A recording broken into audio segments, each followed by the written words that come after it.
Yo, this is Yasmin I'm a mental health clinician. More specifically, I'm a licensed marriage, family, and child therapist. I've been doing this since 2016, and I work primarily with trauma. So that covers adults and marriages and children. I've come to realize how important it is right now to focus on children. With the kids that I see, they tend to have like a lot of emotional issues relating to their parents. So my main goal here is to teach parents how to engage their kids in a way that is loving, authoritative, but not authoritarian, with good parenting skills and increasing connection between parent and child, and also ultimately creating a better home environment, which will reach out and over into society. I see a lot of kids who are just angry and broken because they don't know how to show up in the world. Their parents are often working. They don't have a lot of familial support. People move around a lot. They don't have a village anymore. They're doing everything on their own. So parents are overworked, stressed out, and their kids are in after-school programs or with nannies and not growing up with their own family. And there's a disconnect somewhere that I'd like to help reconnect within the family unit. So that is my goal now. You know, ultimately all of this is about attachment style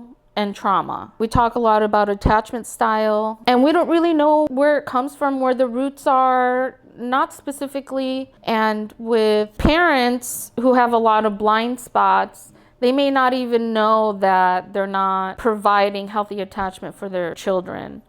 Especially because they're gone a lot and they have so many stressors and so many other responsibilities. So that's what I'm here for. I love the clients I have, my kids, my adults. I have a lot of connection with kids in general. I think we need to relearn how to treat them. I think we need to learn again that they don't have the mind of a parent. I think a lot of parents think that kids are already supplied with the knowledge that they can understand what the parent is asking, as if they already have a parental mind. The child already has a parental mind, but that's not true. They are literally learning as they go along from their environment and their people and their parents. And so a lot of kids are raising themselves. They're being raised by friends, even if they do have parents who are together.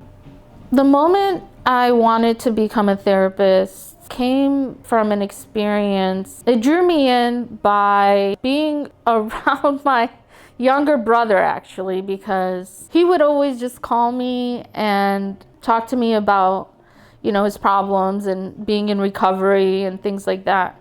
And then every time he would hang up, he's like, "You always make me feel better. You always make me feel better." And then other people started saying that, and I felt like it was a calling. I know it's a calling. I know it's what I'm supposed to be doing. It's through every person I talk to. I go in a little bit deeper than most people, further than just like a conversation on the surface level. I know I can go really deep. I love philosophy. I love theology. And so those are like the cornerstones of my actual understanding and growth and study in counseling. So I was able to put together philosophy, theology, moral theology, sociology, and combine all of that with, which was in my undergrad. I went to Medina University in Michigan. I've been back and forth between Michigan and California all my life, for years at a time. While I was in Michigan, I went to Medina University, which is a private Catholic school. I learned a lot about relationships and things like that there. And like I said, morality. Those are the cornerstones of the foundation of my practice now. The LMFT is licensed marriage, family, and child therapist, and that's in the state of California. So I'm licensed in California.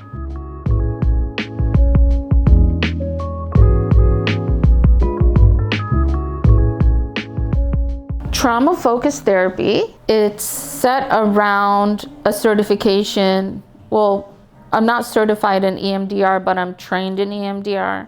I've done probably over 1,000 sessions of EMDR. And that's eye movement, reprocessing, and desensitization, which is like hyper healing, is what I like to call it, because it allows a person to calm down, calm their nervous system, calm their vagal nerve in their spine, which attaches to the brain. And once that is calmer, by moving your eyes back and forth, it's a bilateral simulation. So you could do it moving your eyes back and forth, listening to music on one side of your ear, and then on the other side, like it kind of goes back and forth in a way where it's bilateral, and then even buzzers in the hand. I like the eye movement. I think it's like most effective and works the fastest. After the person's vagal nerve, which is the sympathetic nervous system, which is the calming system, versus the sympathetic nervous system, which is the adrenaline focused, the sympathetic nervous system like hypes you up. And then after that, we can reprocess trauma. It's like stuck trauma, and they call it draining the wound. It basically removes trauma, and it works for like weeks at a time, even one session. Like one day you'll get up and notice you won't need to drink coffee anymore, or you don't need to stay up late or have as much alcohol. It's like a natural consequence of health is a natural consequence of the EMDR protocol. And so that's where I saw that you could get the most abundant, quickest healing. In my opinion, everyone's different, but in my opinion, this is like the fastest type of healing you can get out there right now. The pattern that I see in every household is, here's my child, fix it. Fix my child, make her or him more functional. But when I look at the whole picture, the parents are much more in control than they think. And I want them to take that control back. It's sort of like a type of learned helplessness where they feel helpless. Or something that stood out the most to me was that parents don't want to watch their kids grow up. And they continue to treat them like their children, like enabling behaviors. And when their parents enable their children, they give their power away. Parents have a lot more power than they think, and I want to show them that. Sometimes what happens is, let's say I have an adult or like a transitional aged youth, a kid who's really not a kid. They're over 18, but their mother continues to schedule all their appointments, and the mother does not teach the child to function in the world by literally simply creating her own appointments with me. Mom is disempowering the child. If she's disempowering her child on a micro level like that, imagine the macro level and the big picture. Said kid couldn't last in college. Unable to make their own decisions, low self-confidence, poor boundaries, self-hatred, no purpose in life, very much anxious, depressed, powerless. Oh goodness. Chaos. At least one of the person in the relationship has to have some sort of secure attachment to heal the other. If you get two people with secure attachment, then that's a great thing. But if you have one with anxious attachment in a romantic relationship, and the other one has avoidant attachment, which is a really big pattern that I see, then one is like more aggressive and the other is more avoidant, and they're more distant because one is avoidant, and then the other one is just really anxious all the time because there's not a lot of problem solving. There's just a lot of anger and avoidance. There was no safe place for this child to grow up and see their parents have secure attachment. And so it's a generational issue. So if it was healthy, then you would see two people who believe what the other says, who asks questions and is curious, who is calm and knows how to self-soothe and communicate. So if someone wants to be avoidant, they're allowed to be avoidant for a few hours and hey, I need to take a few minutes to process this and think about this, and I'll be right back. Totally healthy, as long as they come back within a couple of hours at the most. And then calmly discussing, mostly calmly discussing. I mean, you can get a little fiery, but like respecting each other is the most important thing. Yeah, respecting the other person's boundaries, respecting the other person's needs, and being honest about, I can help you with this, or like, I can provide this, but I can't provide that.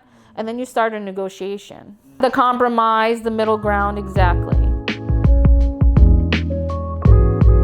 This question gives me the chills and makes me want to cry. Let's do it. So most of those who walk through the door, which is about 20% of my clients, are kids. Or in today's day and age, I'm going past 18, I'm going to go to 21. Because they're not ready for the world and they still act like kids. So their parents are still bringing them here because they're living at home, so they're considered. So the kids are the ones who come mostly face to face. And then virtual is mostly adults. That's 80% of my people. But I love the 20% of my people. I love the kids. So, I had experiences where recently I had a kid who was an overperformer and had to do well in school because that's where she found all of her value because her mother worked so much. And she's young. She's like adolescent, like between 10 and 13, and super anxious, very rigid, very competitive, high performing child to earn the love of her parents. And the goal was to get her through the end of school, and then her job was to have fun the rest of the summer.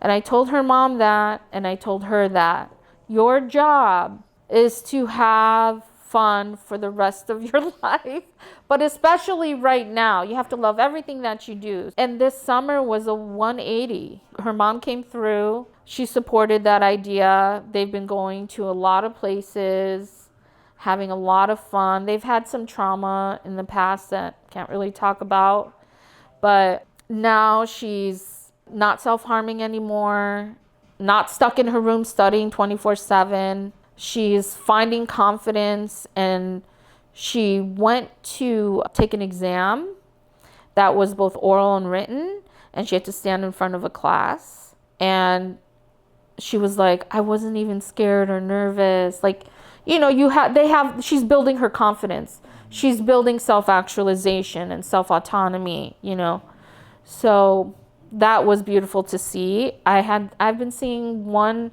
kid for 6 years, and over those 6 years, she's made a huge transformation.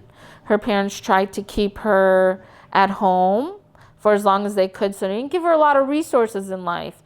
How to open a bank account, how to budget, how to make friends, how to live outside of her bubble. And she was responsible for her other siblings. I talked to her mom a little. Mom is still resistant. Mom is still not liking this. Dad is not liking this, but they're letting her see me because she is thriving. She's physically more healthy. She's driving now. She has her own job. It's wonderful.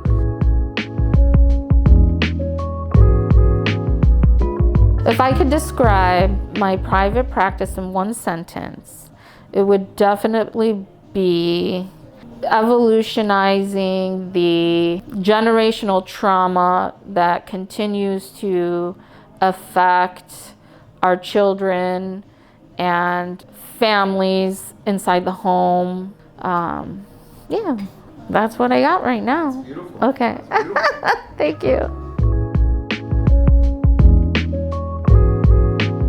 So one myth about therapy that I wish every parent would unlearn is that there's something wrong with you if you come to therapy. There's nothing wrong with someone who goes to therapy. It's not about fixing. It's more about finding oneself. Also, let's see. I wish parents would really just know that they have more control than they think. If they came to me in therapy today, I would help them realize how much control that they have. I would much rather the parent come to therapy for me than the child. I wish they knew that there's nothing wrong with their child. I wish they knew that the dynamic of the family is the problem. They're not the problem. The child is not the problem. It's their narrative in their head and the dynamic that comes out.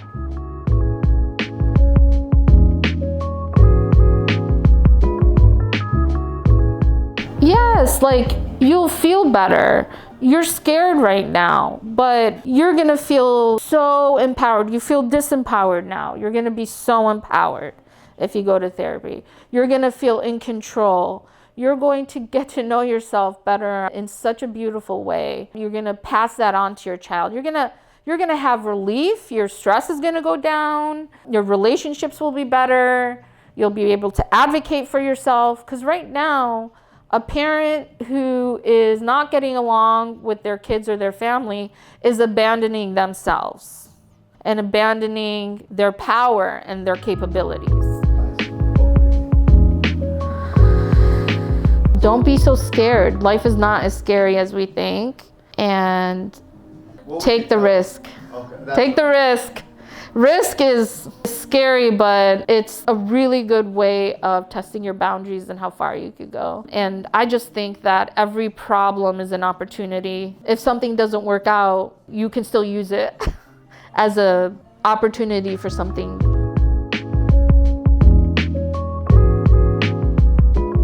See, I ask a lot of questions so that they can answer the question themselves.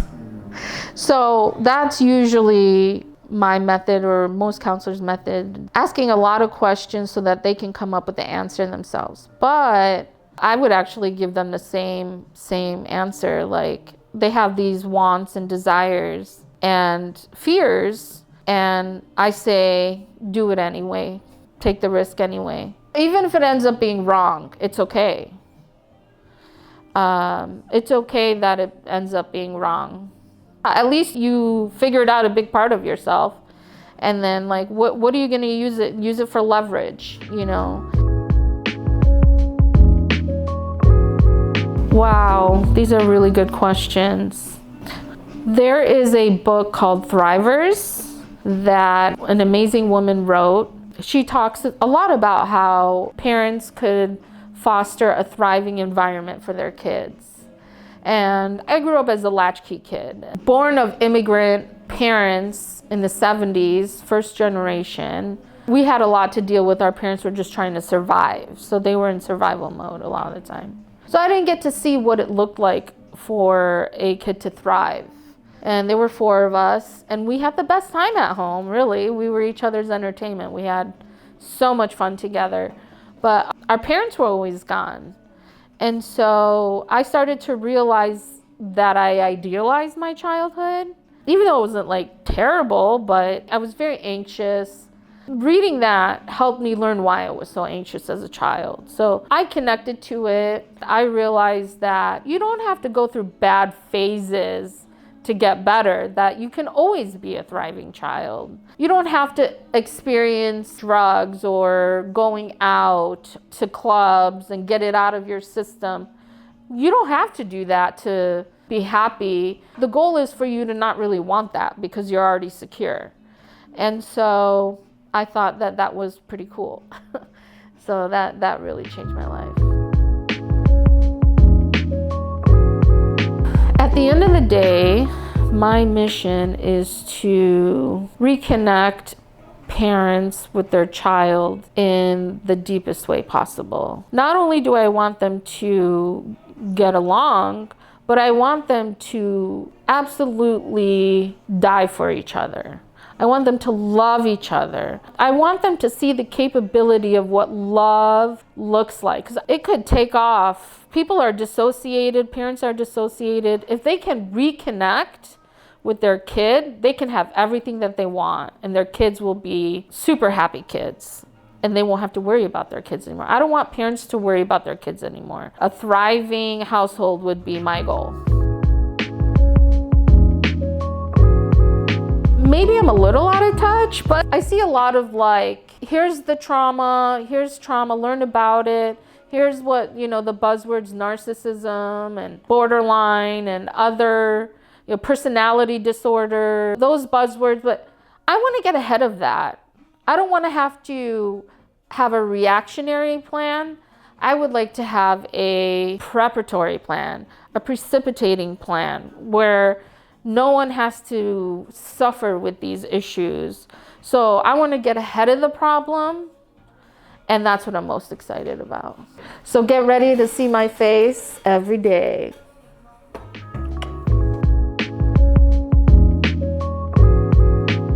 If parents feel overwhelmed with their children right now, they don't need to focus on their children. They need to focus on a calming system, a soothing system, stress reduction.